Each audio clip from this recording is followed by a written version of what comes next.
और चलिए सीधे आपको गोरखपुर लिए चलते हैं, जहां पर वज़ीर-ए-आज़म नरेंद्र मोदी किसान सम्मान निधि योजना प्रोग्राम में शामिल है। की सरकारों की अब ये जरा समझने जैसा विषय है भाइयों, और आप गांव-गांव बताएंगे जो बात मैं समझा रहा हूं, गांव-गांव बताओगे, हर किसान को बताओगे, सच्चाई उनको समझाओगे, झूठ फैलाने वालों को करारा जवाब दोगे, पक्का दोगे। मैं आपको समझाता हूं, ये कांग्रेस वाले चुनाव के पहले ये सारे महामिलावटी लोग ऐसे ही है। कांग्रेस हो, सपा हो, बसपा हो, इनके सारे चेले चपाटे हो,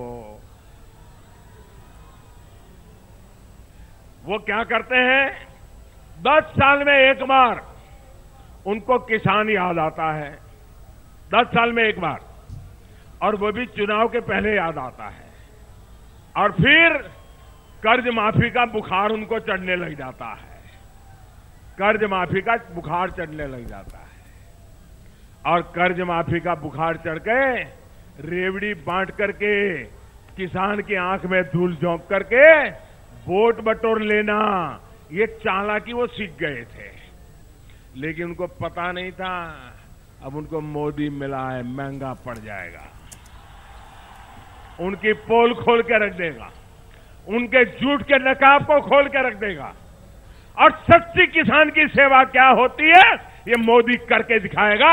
और इसलिए पार्लियामेंट में देखा होगा उनके चेहरे लटके हुए थे, और हमने सिर्फ चुनावी वादा करने के लिए घोषणा नहीं की, हम पार्लियामेंट के फ्लोर पर बोले हैं और बजट में पैसों का प्रावधान करके बोले हैं, ये हमारी ईमानदारी है।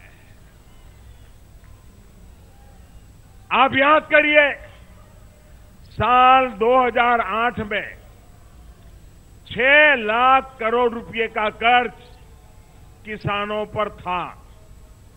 जरा मेरे साथ बोलिए, मैं बताता हूं, 2008 में सरकारी दफ्तर के हिसाब से, बैंकों के दफ्तर के हिसाब से किसानों का पूरे देश का कर्ज था 6 लाख करोड़ रुपया। कितना कितना कितना 6 लाख करोड़ रुपया। अब उन्होंने कर्ज माफी चुनाव के पहले घोषणा की, तो ये 6 लाख करोड़ माफ होना चाहिए था कि नहीं होना चाहिए था? आप जरा जोर से बोलिए, होना चाहिए था कि नहीं होना चाहिए था? ये 6 लाख करोड़ किसानों का माफ होना चाहिए था कि नहीं होना चाहिए था? 2009 में चुनाव हुआ, फिर से वो कृषि पे चिपक गए, फिर रिमोट कंट्रोल चालू हो गया, और क्या हुआ मालूम है आपको? क्या हुआ मालूम है? देश को किसी को मालूम नहीं है, सब अंधेरे में, और इनके चेले चपाटे भी चुप। 6 लाख करोड़ का कर्ज था, माफ कितना किया? सिर्फ आंकड़ा याद रखिए, 6 लाख करोड़ के सामने मात्र 52,000 करोड़ रुपया माफ किया।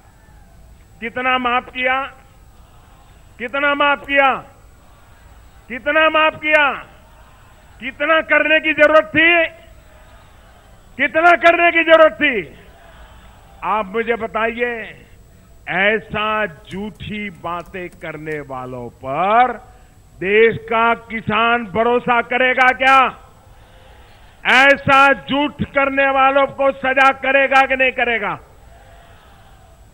और भाइयों बहनों, ये 52,000 करोड़ रुपया भी 10 साल में एक बार, और वो भी चुनाव के पहले। बड़ी बड़ी बातें। अब ये उन्होंने जो लिस्ट बनाई वो भी किसकी? जो उनके सिपा सालार थे उनकी, सब किसानों की नहीं। 12-13 करोड़ किसान, उसमें से सिर्फ 2 या 3 करोड़ किसानों को ही सिर्फ ये 52,000 करोड़ रुपया बांट दिए गए।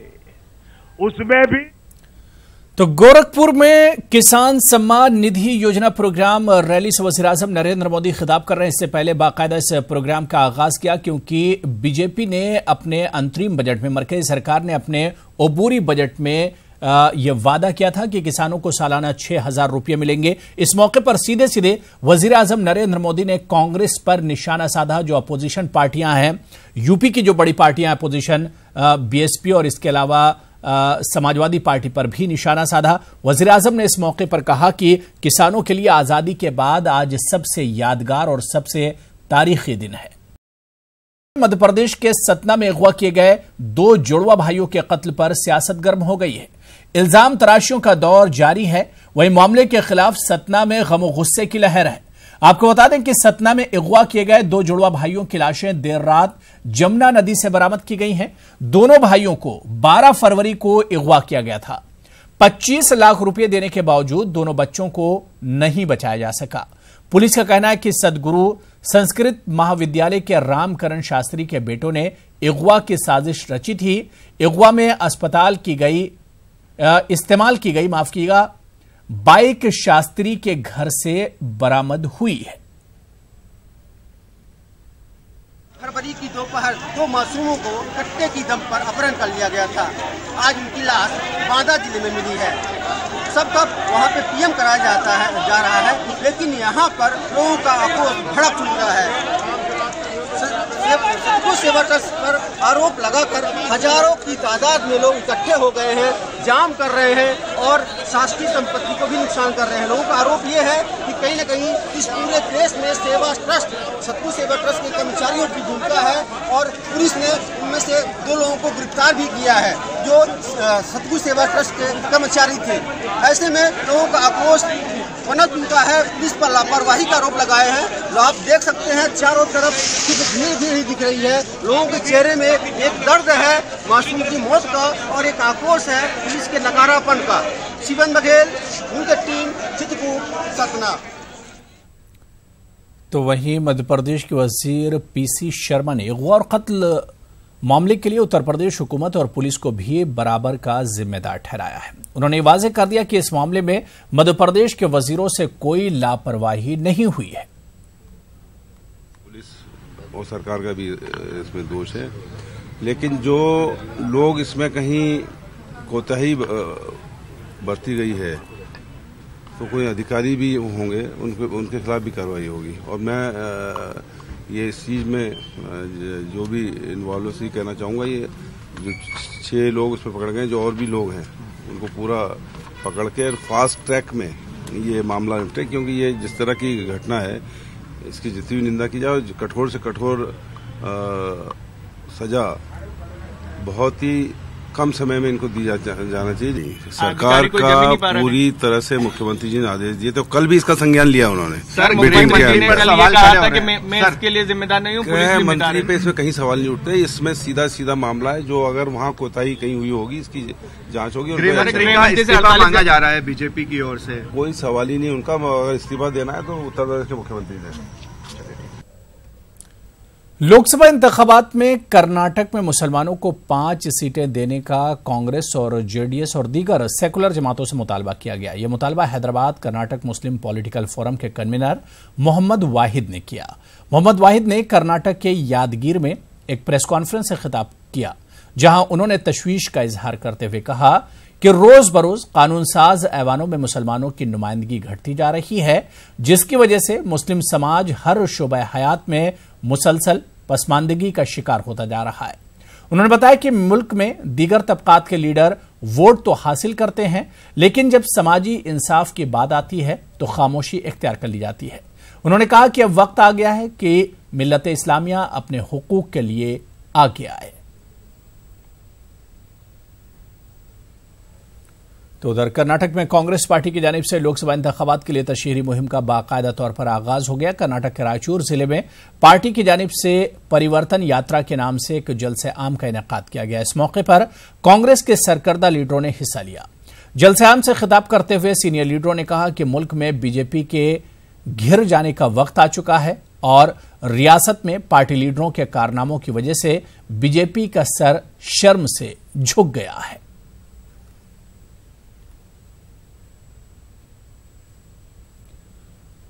ऑर्गेनाइजेशन ऑफ इस्लामिक कोऑपरेशन के वज़ीर खारजा के चौथी इजलास में वज़ीर खारजा सुषमा स्वराज बतौर मेहमान खुसूसी शरीक होंगी। मुत्तहदा अरब अमारात ने इन्हें शिरकत की दावत दी है। अबूधाबी में 1 और 2 मार्च को OIC का अहम इजलास मुनक्किद होगा। उधर कांग्रेस लीडर आनंद शर्मा ने OIC के इजलास में शिरकत के लिए सुषमा स्वराज को मदऊ किए जाने को ताज्जुब खेज करार देते हुए याद दिलाया कि OIC हिंदुस्तान को मुस्तकिल रुकनियत देने के बजाय मुबस्सिर की हैसियत से बुला रहा है। इस मामले में मुल्क को गुमराह करने का हुकूमत पर उन्होंने इल्जाम आयद किया। इस पे एक ऐसी तस्वीर पेश कर रही है कि बहुत बड़ी कोई उपलब्धि है, बिल्कुल गलत बात है। OIC में जो सबसे पहली बार इस्लामिक कॉन्फ्रेंस बुलाई थी 1969 में, हिंदुस्तान को बुलाया गया था और उसके बाद जो ऐसे दुर्भाग्यपूर्ण वाक़या हुए जिससे भारत को उससे अलग हटना पड़ा। 1972 में यूनाइटेड नेशंस ने इनको दर्जा दिया था, इनका जो चार्टर है बन गया था, पर तब से भारत अभी तक नहीं गया।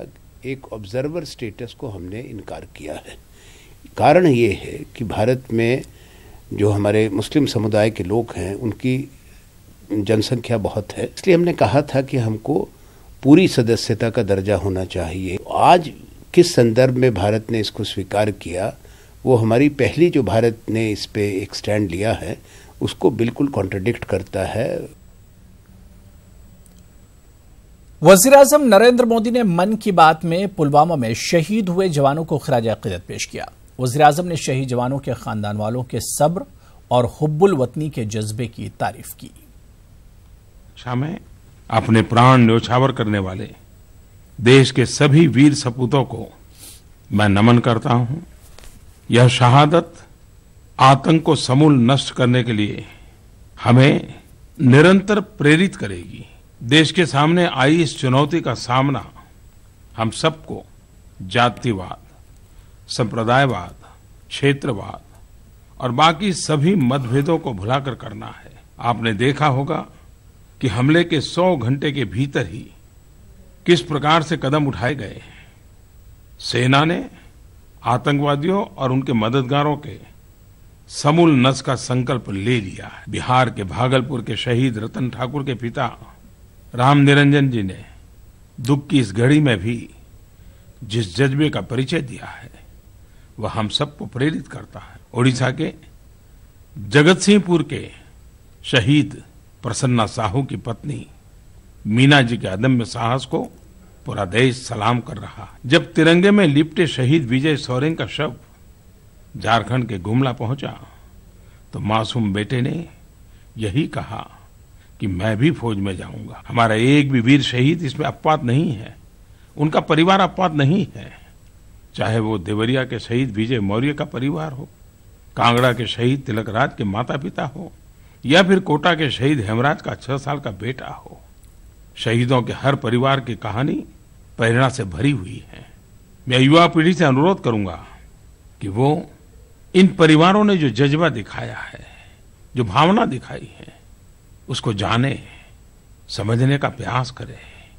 देशभक्ति क्या होती है, त्याग तपस्या क्या होती है, उसके लिए हमें इतिहास की पुरानी घटनाओं की ओर जाने की जरूरत नहीं पड़ेगी। हमारी आंखों के सामने ये जीते जागते उदाहरण है।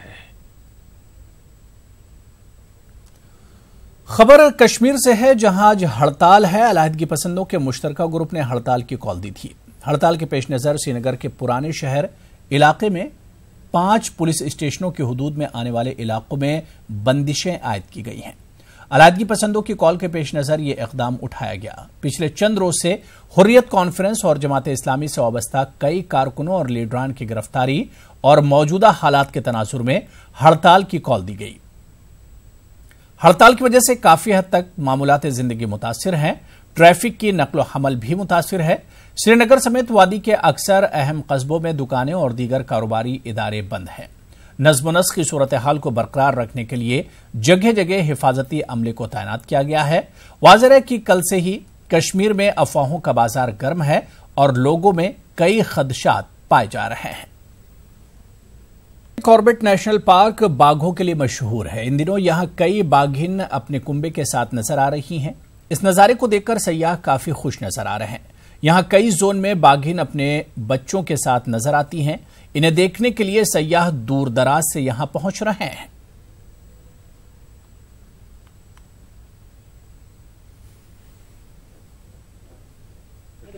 चार दिन में मतलब लगभग हर दिन टाइगर देखा और हमने फीमेल भी देखे, उनके कब्स भी देखे। तो मतलब ग्रासलैंड्स में भी दिख रहे हैं, पहाड़ वाली साइड में भी दिख रहे हैं।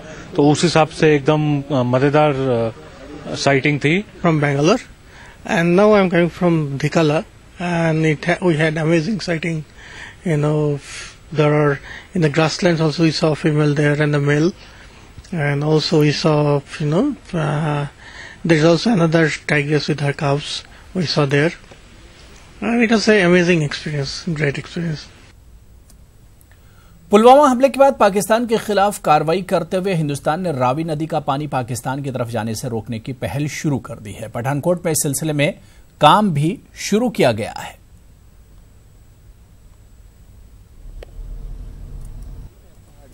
भारत से पाकिस्तान की तरफ जाने वाले पानी को रोकने की कोशिश शुरू हो चुकी है। केंद्र सरकार ने शाहपुर कंडी प्रोजेक्ट, जो कि पिछले लंबे वक्त से रुका हुआ था, उस प्रोजेक्ट के काम को शुरू करने की परमिशन दी है। मैं इस वक्त पंजाब के पठानकोट में मौजूद हूं। सामने जो मेरे पीछे आप देख रहे हैं, ये रावी नदी का इलाका है। रावी नदी के दूसरी तरफ जम्मू एंड कश्मीर का इलाका पड़ता है और ये जो रावी नदी का पानी है, ये आगे जम्मू कश्मीर से होते हुए पाकिस्तान में एंटर हो जाता है और इसी पानी को रोकने की कोशिश की जा रही है। शाहपुर जो कंडी डैम प्रोजेक्ट है, उसको एक बार फिर से केंद्र सरकार ने शुरू करने के लिए कहा है। पंजाब सरकार भी उसमें मदद कर रही है। पंजाब सरकार का इरिगेशन डिपार्टमेंट चाहता है कि शाहपुर कंडी प्रोजेक्ट कामयाब हो और उसके बाद जो रावी नदी का पानी है, जो आप देख रहे हैं कि अभी आगे की तरफ जा रहा है, उसको यहाँ पर स्टोर किया जा सकेगा। और एक और जो बड़ी बात है कि बरसात के दिनों में जब रावी नदी में पानी बढ़ जाता है तो पाकिस्तान आगे अपने डैम्स के जो गेट है वो बंद कर देता है और ये पानी बैक आ जाता है और ज्यादा पानी होने की वजह से जो फसलें हैं आसपास के इलाकों में, उनको नुकसान पहुंचा देता है। तो फिलहाल जो शाहपुर कंडी डैम प्रोजेक्ट है, उस पर काम शुरू हो चुका है और कोशिश की जा रही है कि जो पानी पाकिस्तान की तरफ जा रहा है उसे रोका जाए, उसको स्टोर किया जाए। ये हालांकि आसान काम नहीं है। 3 से 4 साल का वक्त इस पूरे प्रोजेक्ट को पूरा करने में लगेगा, लेकिन जो काम रुका हुआ था उसको अब काफी तेज गति के साथ पूरा किया जा रहा है और कोशिश की जा रही है कि जो भारत से पानी पाकिस्तान जाता है उसे रोका जाए और ये पानी पंजाब और आसपास के राज्यों के काम आ सके। पठानकोट के शाहपुर कंडी से कैमरामैन चमन के साथ मोहित मल्होत्रा, न्यूज़ 18 इंडिया। सऊदी अरब ने ऐलान किया है कि शहजादी रीमा बिन्त बंदर अल सऊद अमेरिका में इसकी नई सफीर होंगी। वो पहली सऊदी खातून हैं जिन्हें इस ओहदे के लिए मुंतखब किया गया है। इनके तकर्री का ऐलान एक शाही फरमान के जरिए किया गया है। शहजादी रीमा सऊदी वली अहद के छोटे भाई शहजादा खालिद बिन सलमान से इस ओहदे का चार्ज लेंगी, जिन्हें ममलिकत के नायब दिफाई वजीर की जिम्मेदारी दी गई है।